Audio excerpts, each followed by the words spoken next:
everybody. Thanks for joining us. My name is Peyton Lauderdale, and I'm one of the co-founders of Gathering Hope. And I'm so glad you're here with us today for another episode of Slaying the Stigma. This video series is designed to bring hope to moms, but also to help us break the stigma around pregnancy loss, infant loss. And today I have Allie with me, and she's going to share her story about her son, DJ. And she's got an amazing platform. She's written a book. So we're going to hear all about that. Allie, welcome. Thank you for being here. Thank you so much for having me. I am so excited to be here today. I'm thrilled about this too. I have admired you from afar for a little while. And so why don't you introduce yourself to us, tell us a little bit about your family, and then tell us about DJ. Awesome. So my name is Alishia Anderson, aka Ali Andy, on social media platforms. And I am a stillbirth survivor. I am a baby loss advocate. I'm an author of Still Here, a memoir of love, loss, and triumph after stillbirth. I'm a wife. I am a rainbow and golden mama to two awesome little boys. And I am steeped in this work of baby loss, just building community, encouraging moms who've experienced baby loss, who want to go on to have rainbow babies, and just motherhood after loss and what that looks like. So I love that. You're doing an awesome job at all of those things.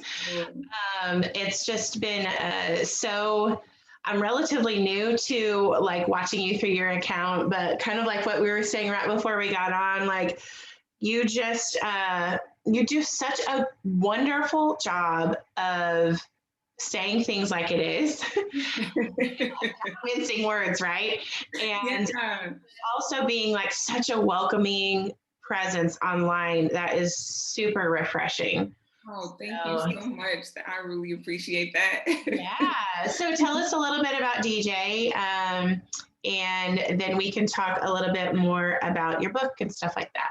Absolutely. So DJ, who is named after my husband, his full name is Derek Anderson, and he was going to be a junior. So my husband and I always preference my story with my husband and I dated long distance for 4 years. So we met an internship, which my parents and some of my family, they call it science nerd camp that we met. And it was like a 10-week internship. I met him. I didn't think I would ever see him again, to be honest.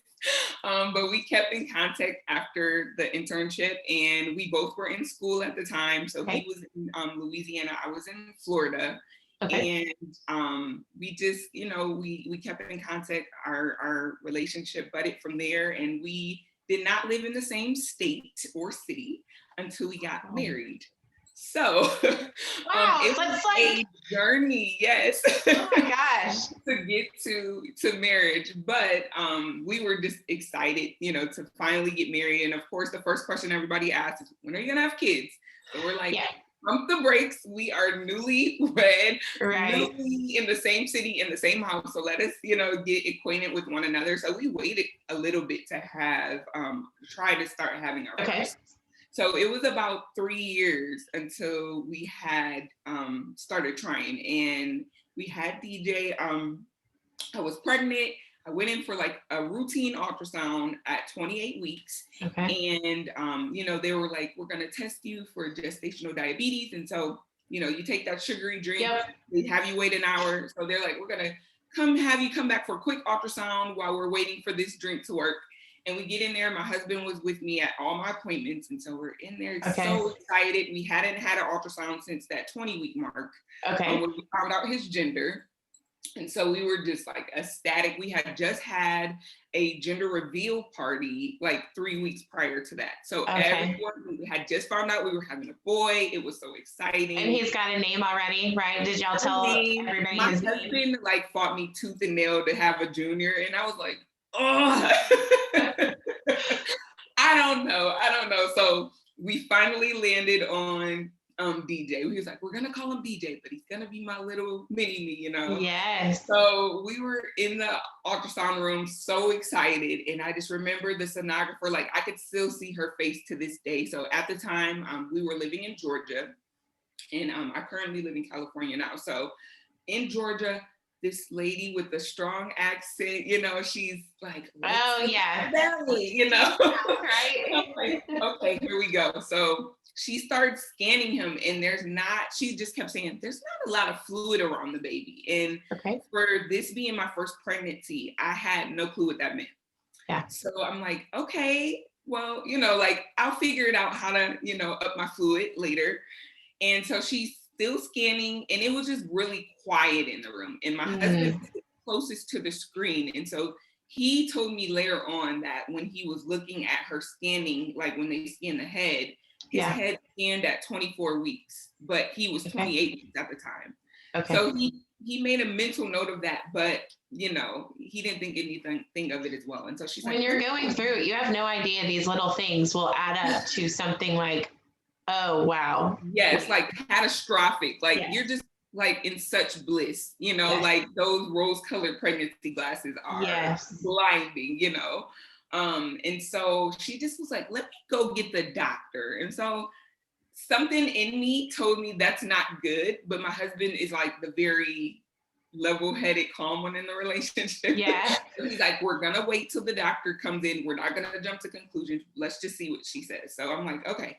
She comes back in the room and she's like, I'm gonna clean your stomach off and we're gonna go across the hall. And I'm like, okay, you know, that's like the second red flag. Like something is not right, but I still had no clue what. So there's 2 doctors in the room. Okay. One has a box of tissue. So I'm like, okay, this is not good. Yeah. And she's just like, I want you to know we were looking at your ultrasound and your baby no longer has a heartbeat. And then after that, it just was like, wah, wah, wah, wah, wah, wah, you know, and I lost it, lost it. I made the most piercing sound that I have ever heard from my own self. And they're like, we're gonna give you 10 minutes to process. So they leave the room. 10 minutes. 10 minutes. So gracious. And my husband and I are just looking at each other like, what just happened? I was uncontrollable. So they finally come back. He's like, we got to get through this. We're going to figure it out. My husband and I both were engineers by trade. So, but he's like the very analytical, like data driven, very data driven. And so we come back in and he's like, okay, so what do we need to do? What's next? You know? And so they're like, you have 3 options. So you can either go and, go and get induced today. So we can just get you into the hospital. You can leave from here, go to the hospital. Yeah. Or you can come. It was a Friday at the time of the appointment. So they said that we could go sometime that weekend and be induced. Or we could just let my body take its course and wait till I went into labor on my own. And they didn't suggest that one just because they were like, there could be complications. So we decided that we would go home, process, let our family know, and then we would come in the following day, which was a Saturday, to be induced.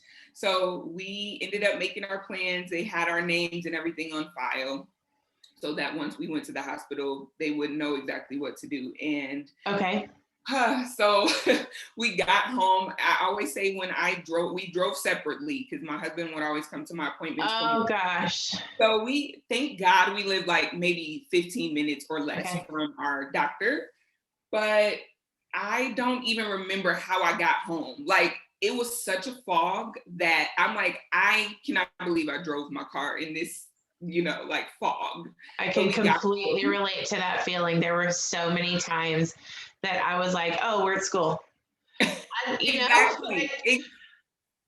I understand that. It's like your brain is on autopilot, you know? Thank God I was, focused enough to drive and didn't hit anybody, but we got home and my husband was like, okay, we need to call our parents. And like, I always say in my book, I was like, it felt like we detonated bombs. Like every phone call was like a bomb detonate. So we're like, hi, Mom. And at this time, our parents were like at different places. So we had to make 4 separate phone calls. So it was just like, oh my goodness. Did you guys do that together or did like you call your parents? My husband was like my warrior. Like I could not even get like the words out. So he called all our parents. I was there with him.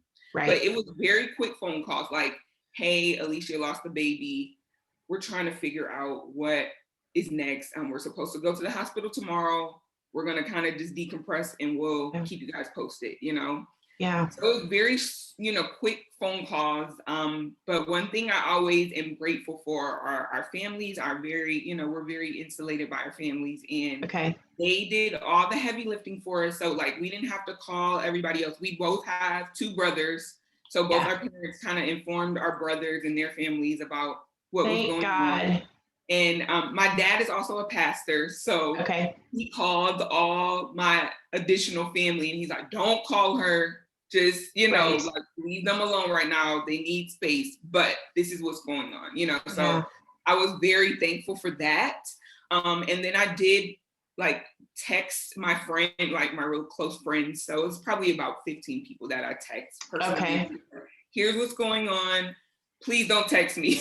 I will text you when I'm ready. But, and I'm like, I just can't think about it right now. So that day, we just like ate food. We sat on the couch, we prayed, we cried. And I just remember journaling, like I took a shower. My husband was like, you just need to get some rest because we have a little bit ahead of us. So I remember before going to bed, I journaled, like I wrote until my hands were tired. And I just was like trying to process all this stuff that's going on in my mind. And I'm like, God, please grant me peace as I go into this hospital, because I don't think I can do this, you know? I mean, there's no way we can do it without God's peace with us. Those who don't have that experience, like you know, keep going. It's really like, I didn't know how I would make it, you know? And I just remember, because we were so confused as like, what is happening, you know? So I remember when I got home, I Googled, what do you call a baby that dies at 28 weeks?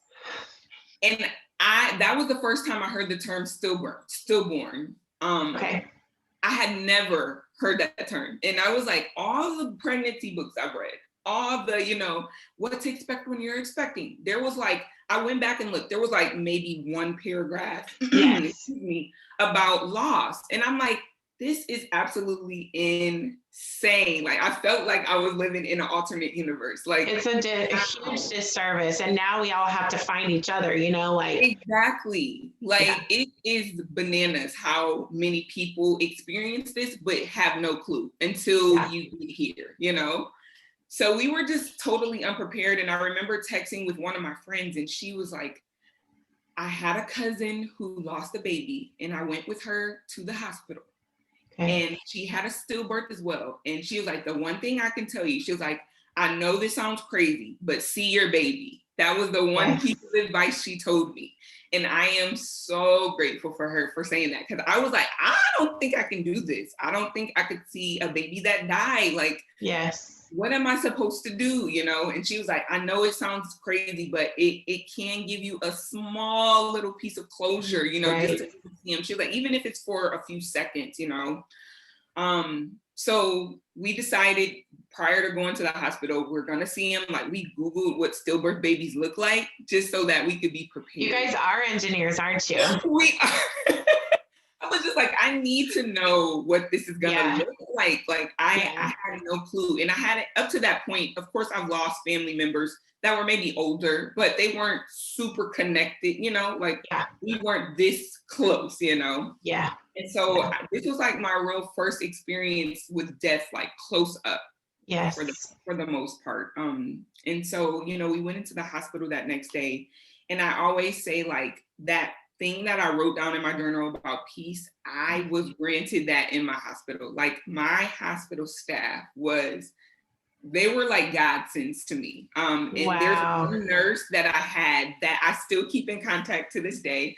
I actually wrote about her in my book, and I sent it to her, and she was just like in awe of the fact that, you know, her just doing her regular job made such an impact on me. But they just were so careful with us. They were like, they put us at the end of the hall in the labor and delivery. So we heard no babies crying, because usually what happens, I think, at that specific hospital is you have your baby and then they kind of move you once, you know, a few hours after. So I didn't hear any babies, thank God. I didn't see any pregnant women. Like, they made sure I was not in the lobby. Like, we had filled out our paperwork prior to. So that makes me like that, hearing that, like I needed to hear that, and I needed to hear it today because of just a couple different stories that I have heard of in the last 24 hours where that was a complete opposite experience. So I needed to know that there was good. Yeah. And the thing that doing a really good job of this. Yes. Like, I think the thing that really hurts me the most is that when you're going through this tough experience, there's not like any this level of conformity for the hospitals. Like, everybody does things very differently. And that can really determine how you start your grief process. Yes. If you set up a mom where she can be secure that grieving is okay, and that she can move forward in spite of this grief, it literally changes, it gives the mom permission to feel, secure in that you just lost a baby. That is huge. Like, you can't just go on as normal. And my nurse, like, the way that she presented that to my husband and I, she was like, it's going to be tough. She was like, you're going to have people that stop talking to you. She's like, I'm just going to tell you the absolute truth. Like, had she lost a baby too? So her mom actually lost a baby. And she said her mom lost it at a time when they didn't talk about it. So her mom had the baby. She didn't see the baby. They rushed the baby out. That was it. And she said, my mom always told us we had another sibling, but she never talked about it. But she said as a kid, she could see how that affected her mom. And so she was like, I just want you to know, because she's done, these things where she's had to help deliver babies that have died. And so she just was like, I just want you to know that you're not by yourself. You can do this. Grief is hard. You're gonna grieve. If you don't feel like you're progressing, get help. Like, she told me all of these things that were in my head. I was like, how did I get so blessed to get this wonderful nurse? And like, I remember she was on call the first day I got there. I was there 3 days, and she was off the next day. And when she got back, she was like, I need to find this mom. Like, where is she? I'm gonna be her nurse today. Her nurse today, Yes. And so before we left, she told us all of these things. And the one thing I really appreciate her saying was that men and women grieve differently. So she was like, you got this from a nurse? Yes. I could not believe it. I was like, I have to pay $130 an hour to hear that. I had no clue how like special this woman was. That's why I was like, this was absolutely God orchestrated. I know for sure. But she was like, you're gonna grieve different. He may not grieve like you want him to. Give him grace for that. And that like set us up for,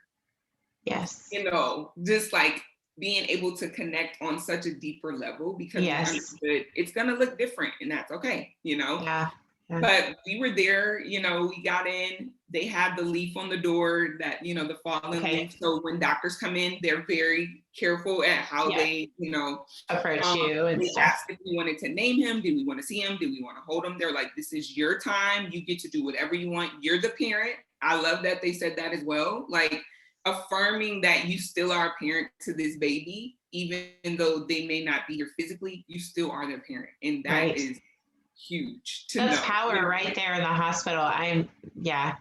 All of this is crazy. Like, when I look back after I've heard so many different mom stories, I know that's why I was like, I feel like she needs to train. I don't know. This hospital needs to train other hospitals, because they were phenomenal. They gave us resources, because my mom actually flew down that Saturday that we got there. And she was just so blown away at all the resources they were able to give, just their gentleness with us. So we don't have anything but high praise for our hospital, which I know is not usually the case. It is not. I had a very similar experience to you, but also just like you, I have heard just the most callous treatment of a mother. And I think that, like, you're saying this is God orchestrated, and I know we're just getting to know each other, right? But I can totally see why you had that experience, because like you would go on to say this in your book and educate others about like what's possible, right? Yes. Like it can be like this, and you can start your grief is horrible, right? Absolutely. But like being such a good start, Yeah. Is you needed to teach that to other people and advocate for other people. And so I'm positive that's why you had that experience. And it's really funny because, you know, as my dad growing up as a pastor, you know, you hear all these stories in church all the time, you know, but as a kid, you're just like, whatever, you know, like you hear it, but you store it away, I guess, for later. And it was really interesting that my husband was the one that was like, this is horrible, but I feel like something is gonna come out of this. He was like, I can't tell you what that is. Yeah. But I feel like there's gonna be something. And so now that he sees me doing all that I'm doing, he's like, I told you. And I was like, I don't see it. I am not there with you. I don't know what, you know, what you've been told, but I cannot see the forest through the trees. So right. Yeah, just like being in the hospital and, you know, finally getting induced, he was finally here, you know, holding him in my arms for that first time. It was like angelic, like the room was still, it was just, you know, my mom opted not to see him. So she left and sat in the waiting room. My husband and I, you know, we just held them. Our nurse took pictures, and then we actually did have a photographer that came free of charge that, you know, took pictures of him. I cherish those pictures with my life, you know. It's such a that is such a gift that you have. Oh my gosh. And she even told me, like, if you don't want to see the pictures, we'll save them and we'll just put them in this box. They gave us the memory box. She's like, we'll save them until you're ready, but we're taking the pictures. Like, just know the pictures are being taken. But they were just, again, phenomenal. And it, like I always say, we don't really know how much time we spent with him, because like they were in and out, they did footprints and all that. Wait them, you know, time is not a thing that really exists. What is time? Exactly. Kind of like, okay, but we do remember like that final, because I remember he was starting to get a little cold, and so he was getting like stiffer, and you know. So we're like, I think it's time. And I remember us praying, and we like dedicated him back to God. And then we're like, okay, this is it. And I just remember my nurse putting him in the little incubator and rolling him out. And I was just like, this is like, I'm saying goodbye forever. How am I gonna do this life without my child, you know? And I went home the same day that I delivered him. So I had been in the hospital 3 days. And they were like, I got an epidural, so they wanted to make sure, you know, I could walk and everything was fine. But I went home, maybe I had him at 6:48 a.m. and I think I went home by like 3 o'clock, you know, like early afternoon. That's unbelievable. Yeah, so it was just like all of this happened so fast. And it was just like, okay, ready, set, go out into the world. And, you know, I was incubated in the hospital. I always say that, like, I was in this bubble of understanding.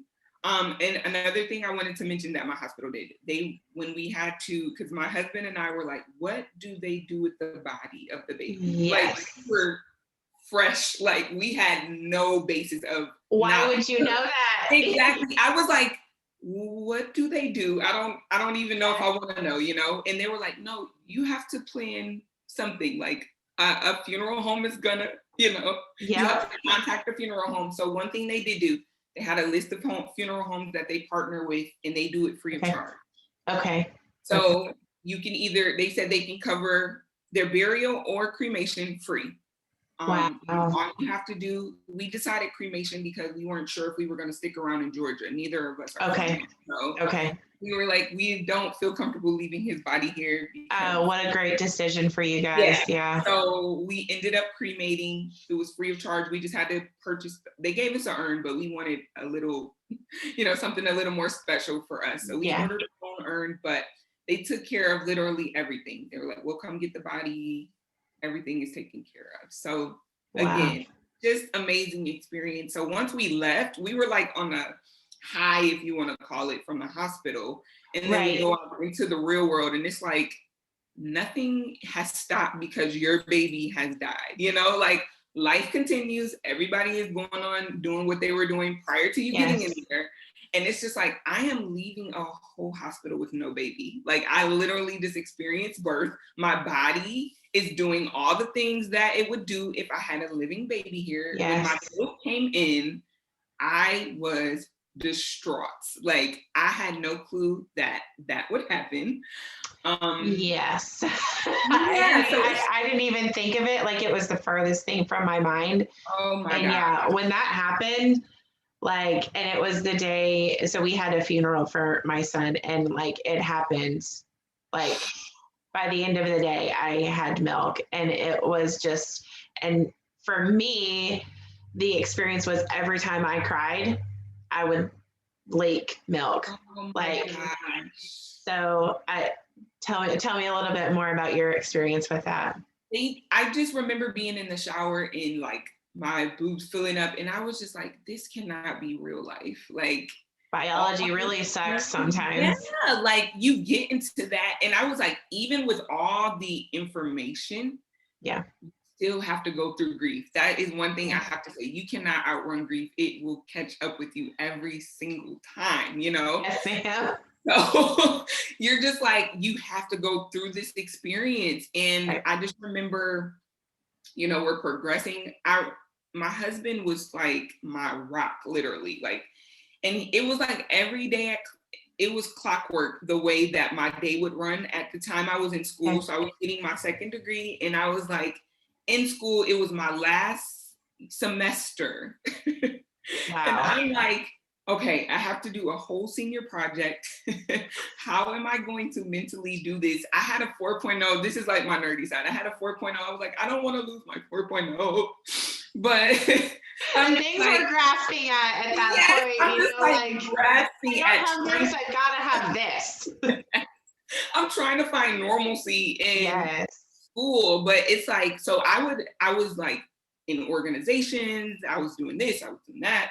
I was very busy. Yeah. But I would do all of that with no problem. I can like compartmentalize my day. But as soon as I laid down, it was like theater, movie. This is what happened over the last, you know, week, 2 weeks, you know, and I would see myself in the doctor's office. I would see myself going home. I would see myself in the hospital waiting, having DJ, having him pulled out, and then leaving the hospital with no baby. Every night. That was like the movie in my mind.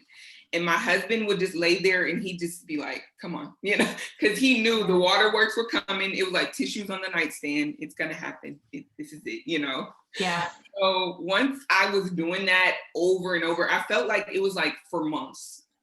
Okay. So I just told my husband, like, I don't feel like I'm getting any better. I don't know what this is, you know? Yeah. And so I think I need help, but I didn't know. This was my first time like seeking out help, you know? Yes. And so I was like, I don't even know where to start. And so I remember him like saying, well, maybe you should start at school just to see if they can like point you to a resource. Sure. And they had a counseling center there. And so I went in and they were like, we're gonna do like this little questionnaire with you. And I ended up talking with a grad student, and she was like, I don't think I'm versed for this, which I appreciated her saying. Yes. I'm gonna give you to this, you know, counselor, therapist, whatever.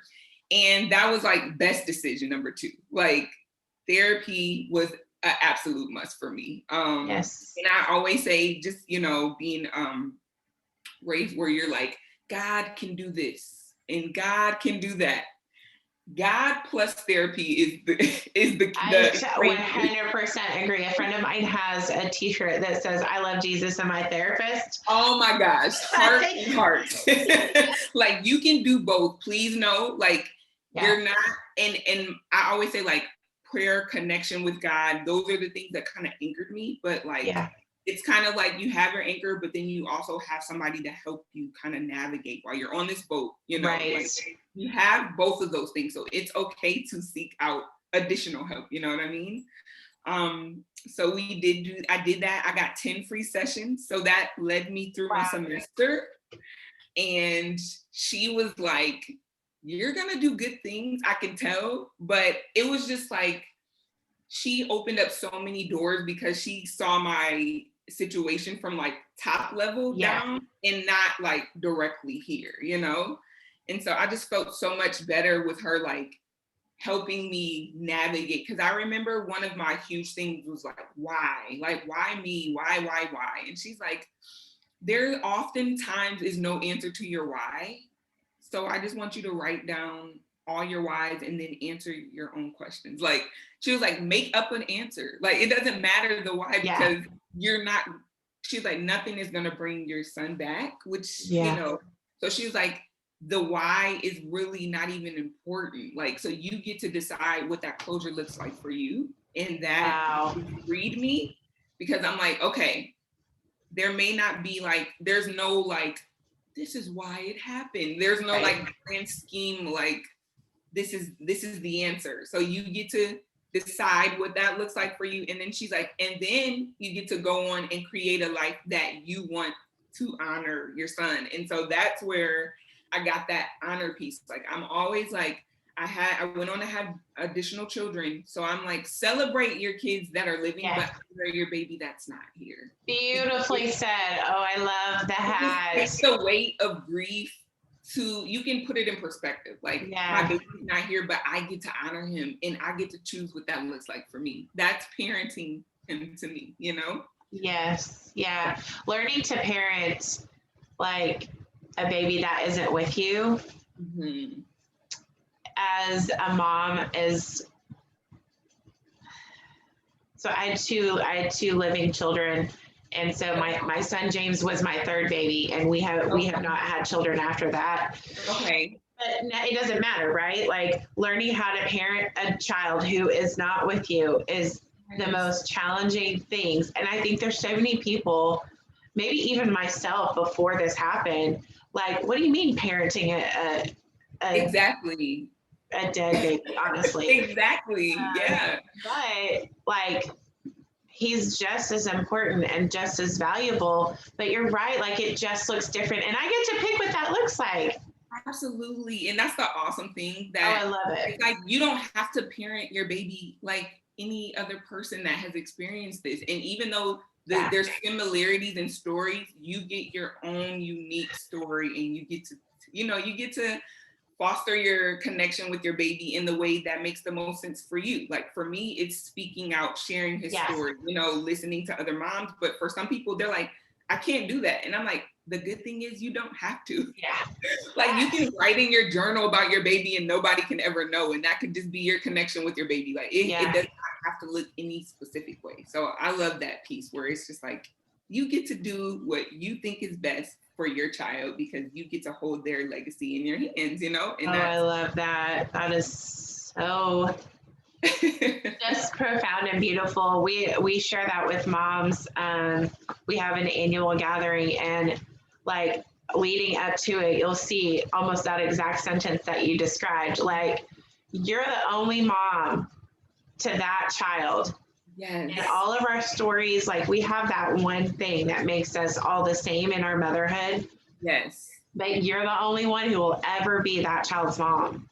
You're like, you guys were made for each other, Yes. And so holding that, I love that all of our stories are just a little bit different, right? Yeah. There's that thread that really does hold us together. So absolutely. And the community is just I've been so insulated by the community, like, just to have people know you and know what you're experiencing without you having to go into detail, that is like a gift.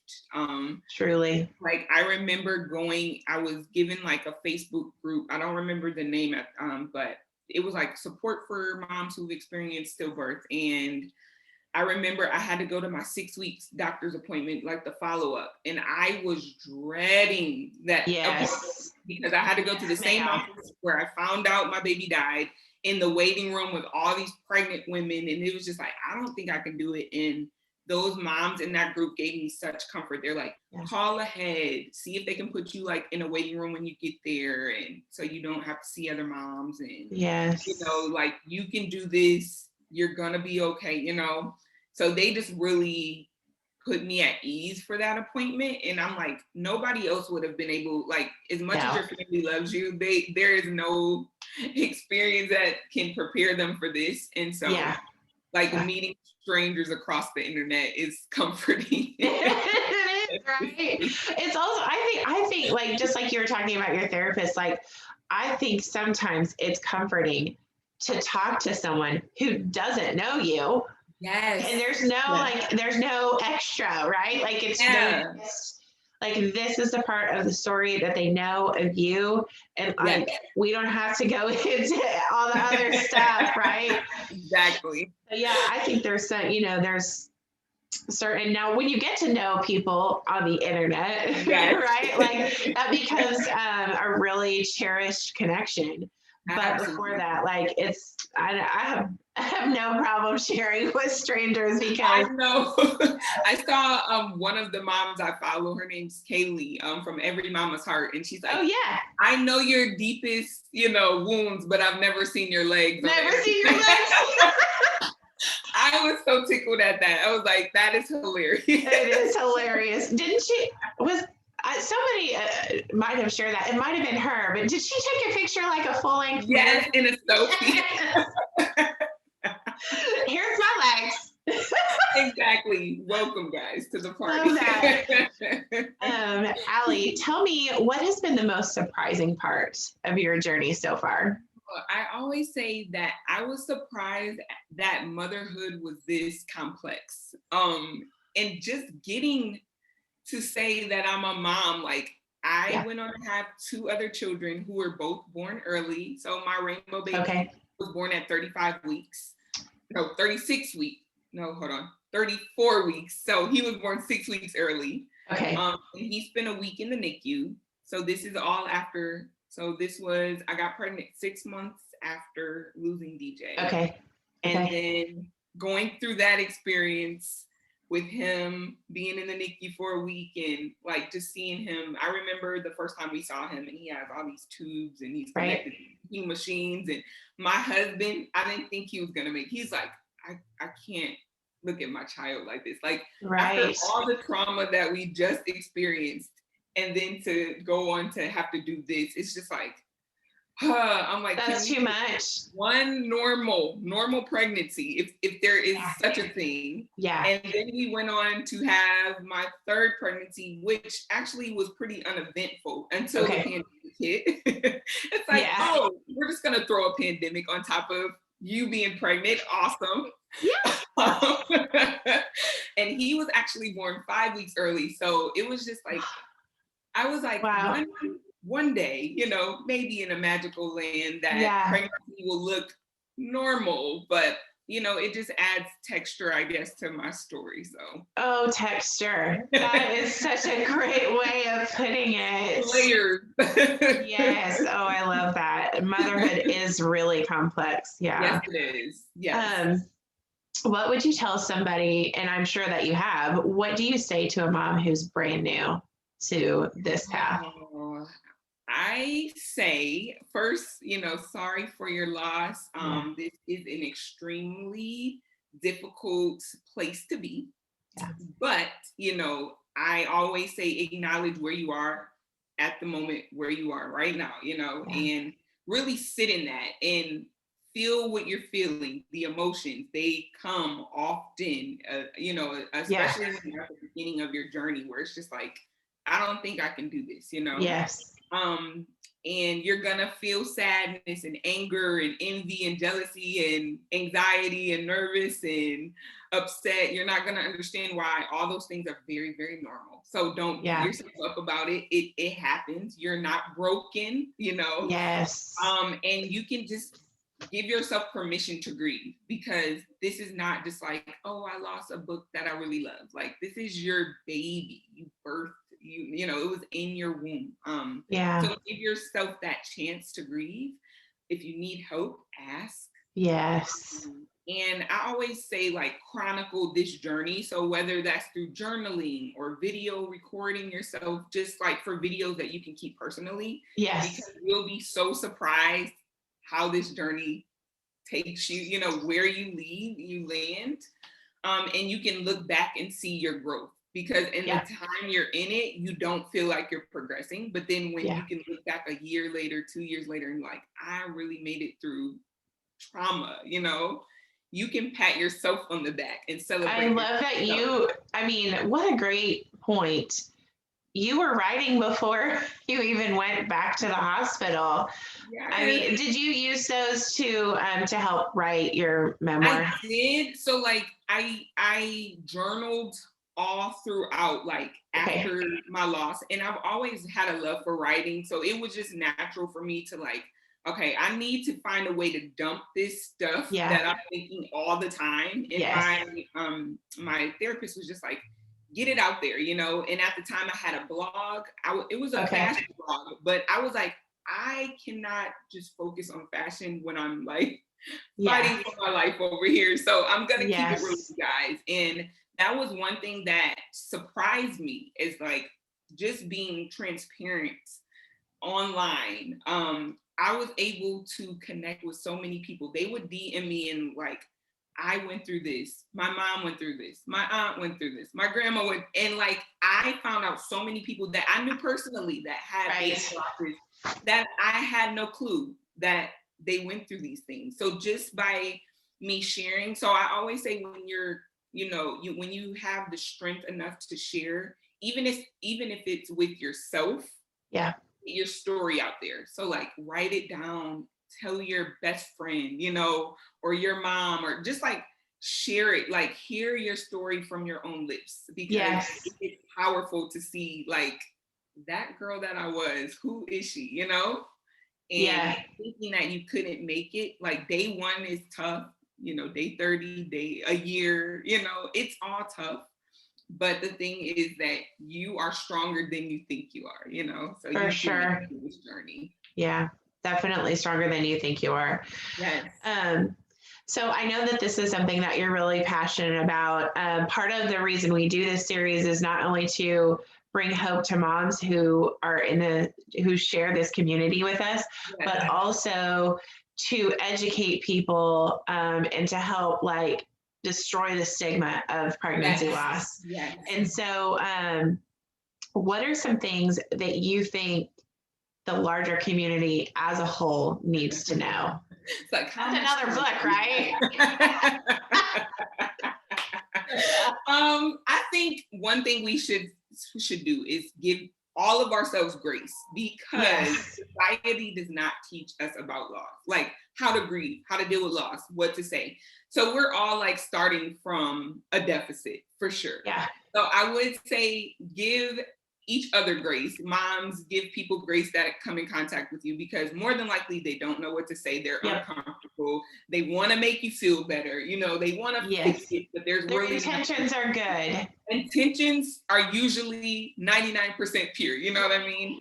So we'll start from there. But I would say honesty is like a key to, you know, like just being able to understand and connect. So if you're very close with somebody who lost a baby and you don't know what to do, say that. Say, I am so sorry for your loss. I acknowledge the pain that you're in.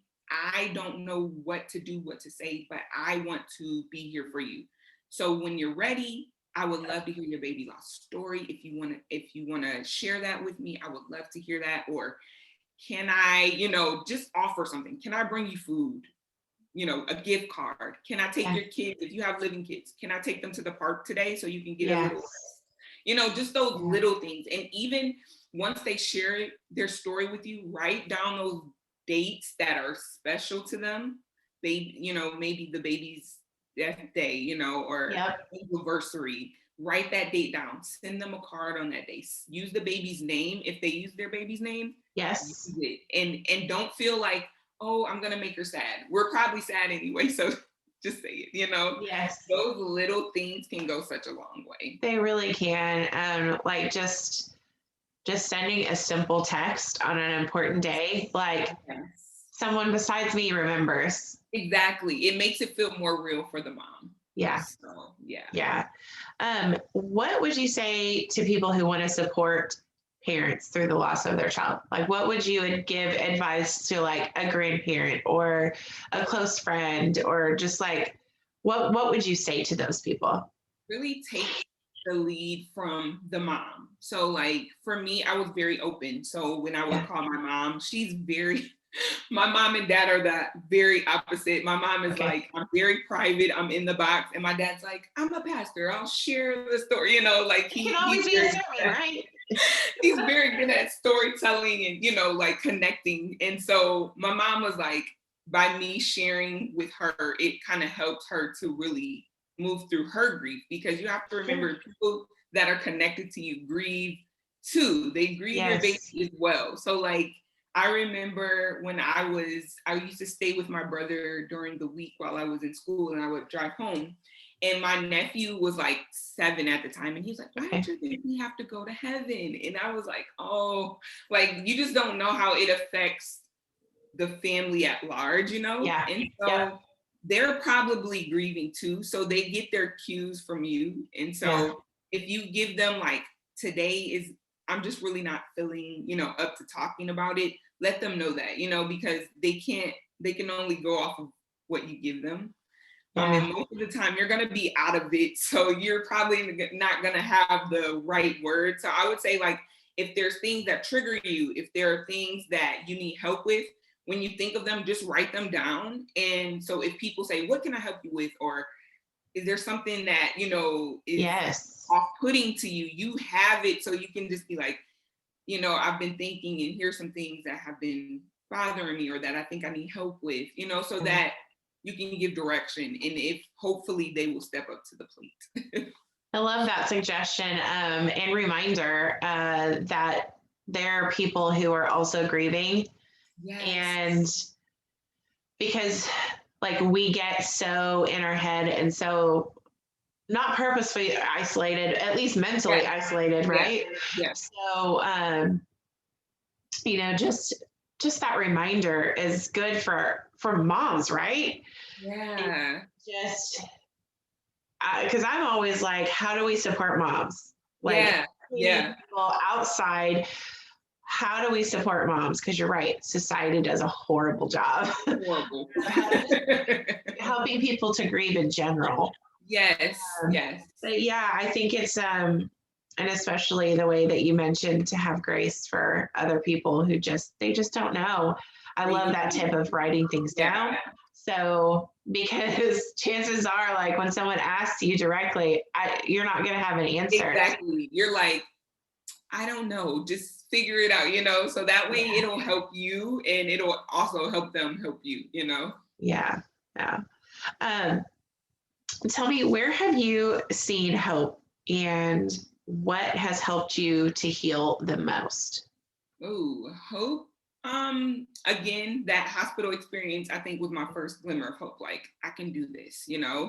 And then again, just the community that I've found and fostered and been a part of online has been phenomenal. Like, on those days where you're just like, I feel lost, and somebody makes a post and they, have your exact sentiments, like that means so much, because you don't feel so alone. And so I really appreciate that. Of course, my husband was like just that cheerleader for me, that helped me kind of pick myself up and get it together, So definitely seeing glimmers of hope throughout my journey, for sure.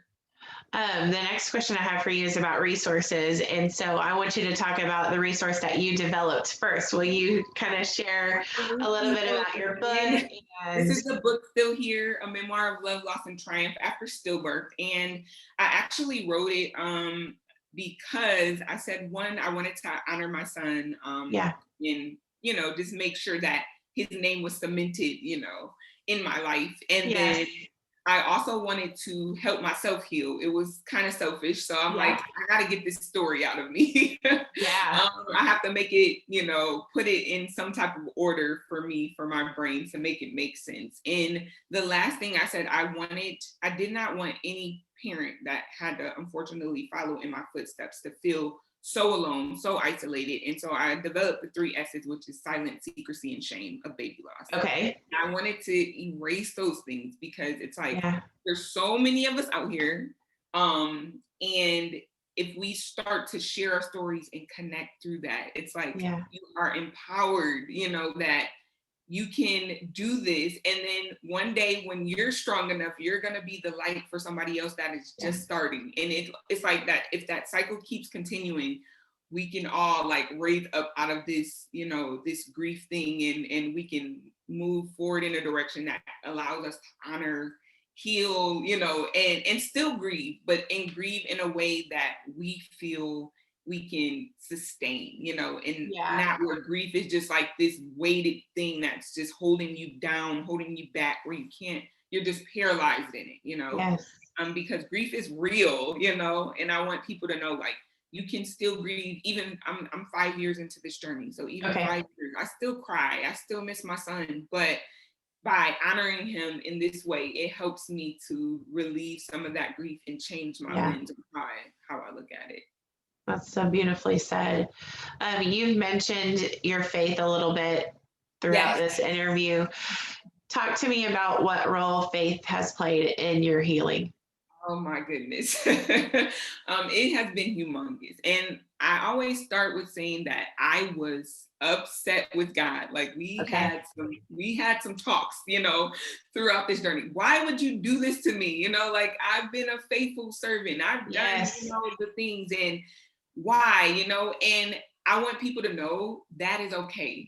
God can handle your frustration. That is some good news for someone listening. Yeah, like, and you just you feel uncomfortable to say that, but it's like, I don't want to talk to you right now. I am so mad, but also I knew that he was the one that was keeping me together, because I know I could have been like out of here, you know? And so I'm grateful for, again, that anchor. He just kind of kept me intact while I was trying to like doggy paddle my way through grief. Like, I can do this, you know? And like, I use devotionals. I have the Bible app on my phone. A great resource. If you are in loss, you can actually search different keywords and find devotionals and verses that can connect to what you're experiencing. So if you are a person of faith, that is an awesome tool to use. Just right there on your phone. That's awesome. I don't think I knew that. Yeah, they have like a search tool in the app, and you can like say miscarriage, baby loss, grief, worry, and it'll just pull up all these devotionals that they have. It'll show you scripture. So yeah, like, phenomenal resource if you're trying to hold on to your faith during this time. Awesome. Can you please share with everybody where they can find you afterwards? Because I know they're going to want to. And where can people buy your book? How can they connect with you? Website, that kind of stuff. Yes. So you can find me on social media. I'm usually on Instagram the most at Ali Andy Enterprise. So that's ALIANDE Enterprise. And you can find me. I have a website as well. So www.aliandyenterprise.com.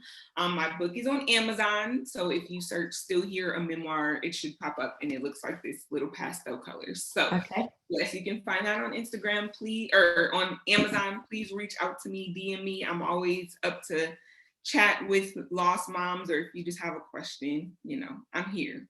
I love it. Thank you so much for joining me today. I have loved our conversation and getting to know you. And I know that there were definitely a few gems in there that will speak to the mom who watches this, but thank you again so much. Thank you. I appreciate it. Bye. Bye.